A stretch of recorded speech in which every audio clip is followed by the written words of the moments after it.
Next up, it gives me great pleasure to introduce Dave Robertson from PGE. They sponsored our lunch today, so if we give them a quick round of applause, that would be great. Thank you very much.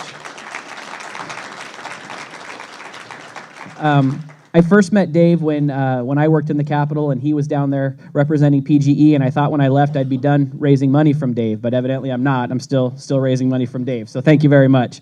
But Dave is also chair of the Portland Business Alliance, which is a Chamber of Commerce organization for Portland. So let's make him feel right at home. He's going to say a few words and then introduce Mayor Clark for her State of the City address. So thank you, Dave. Thanks, Jonathan.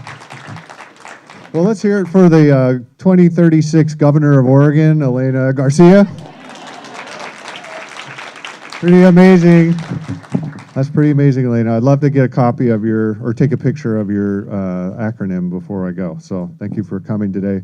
Always hard to follow the future governor. So thanks, Jonathan. Appreciate that. And I want to just thank Danielle and the Chamber for hosting this event. I think it's always great to hear from the mayor and to talk a little bit about what's on her mind. You know, I think back, from 120 years ago, PGE was working to try to power Keizer. Back in the days when we were trying to electrify, working with, I know Salem Electric was doing that as well. And I kind of pulled out the history book the other day and got a little sense of that sort of back and forth that both we and Salem Electric were doing in those days, and it was pretty fun. But I'm here to sort of be sort of thankful for that. And one thing I want to let you know is, I've been here at PG for about 15 years, and I think when Jonathan and I were running into each other in the Capitol, PG's future was really uncertain. Like, would we be owned by a standalone Oregon company again, or would we be owned by, there were some who were suggesting a large city to the north that starts with P might be our owner. And I can tell you right now that I'm going to give Keizer all the credit for saving us and starting the snowball that kept us alive as a standalone company in Oregon. And that was Lori Christopher. And I remember the day I came down for I think it was a Willamette Valley Council of Governments meeting, and Lori was in charge of it, and she ran that meeting and basically said, "Is this even a question?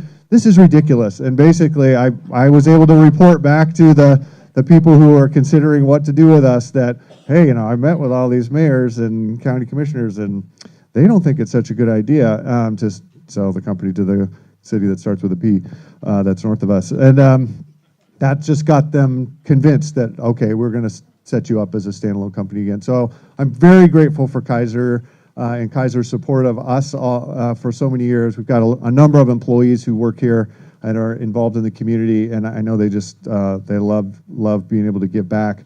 We've been partners in the past with you, and hopefully in the future it'll be that way. I know you've got a big agenda around economic development and a number of other things in the community, and we want to be there and be helpful.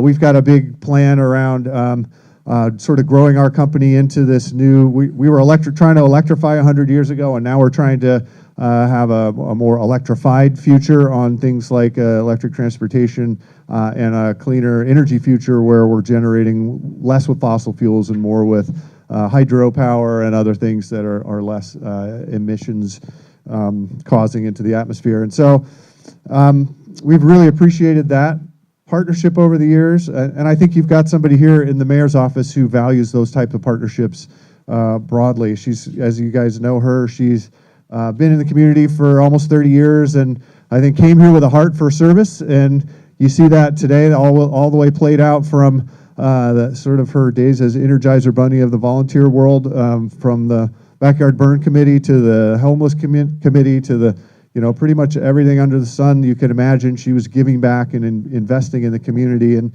so just really, it's my pleasure to be able to introduce Mayor Clark.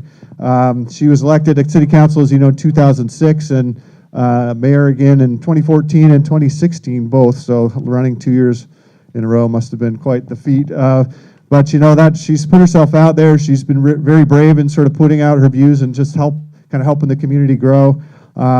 I think it's one of the staffers told me she's got this saying all the time that, hey, there's always alternatives, which means, sort of says to me, she always finds a way. She finds a way to get it done and to serve the people of the community. So I'm very grateful we're part of the community and part of your community, and I think we should all just give Mayor Clark a big round of applause.